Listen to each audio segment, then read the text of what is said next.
Débat sur les missions économiques, parce qu'on peut aujourd'hui sortir des très belles citations, de l'envie de rêver d'une paix auquel nous aspire tous, bien évidemment. Mais la réalité sur le terrain, mesdames, messieurs, c'est un peuple qui souffre depuis 70 ans. C'est une injustice.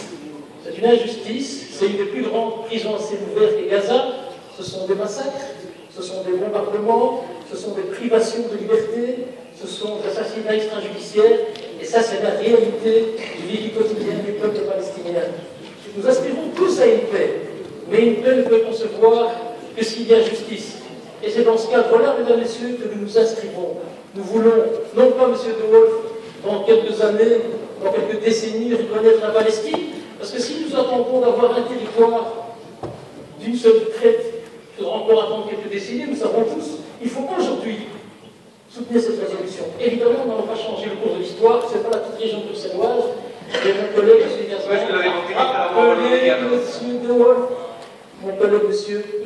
rappelé le rayonnement de Bruxelles.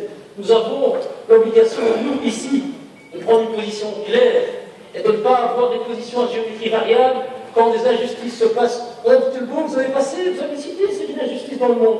Évidemment, et on sait très bien que le gouvernement fédéral réagit systématiquement quand il s'agit de Daesh. Mais faire de lui le lien entre la résistance palestinienne et Daesh, je trouve ça un peu particulier comme méthode pour discréditer un combat légitime d'un peuple palestinien.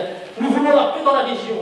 Et la paix, elle ne peut donc se concevoir que si nous appliquons le droit international, la reconnaissance d'un peuple palestinien, d'un État palestinien qui jouit de tous les droits internationaux, avec un seul territoire, avec une capitale, et un peuple qui aspire à la paix, qui aspire à avoir un avenir pour leurs enfants. Et je parle du peuple palestinien, mais évidemment, je parle aussi du peuple israélien. Les deux pays, parce que je parle de pays où on droit à une existence pacifique, côte à côte. Une existence pacifique, et mon rêve, c'est un rêve que je souhaite partager par la part d'entre vous, c'est qu'il dédaigne sur l'ensemble des pays avoisinants. Cette région a besoin de paix. Et vous savez tous, un des arguments majeurs qui a été utilisé par une série de dictatures qui se trouvent autour, c'est le conflit israélo-palestinien, qui est utilisé comme argument pour justifier l'injustifiable.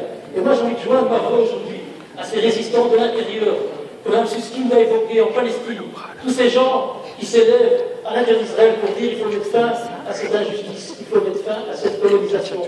Ayons une position, certes symbolique, mais une position ferme. Soutenons le camp de la paix, mesdames et messieurs. Nous sommes tous d'accord là-dessus. Cette paix ne pourra se concevoir que si nous respectons le droit international. Et donc aujourd'hui, à travers cette résolution, nous souscrivons à évidemment soutenir la création d'un État palestinien. En tout cas, nous invitons l'État fédéral à aller dans ce sens-là.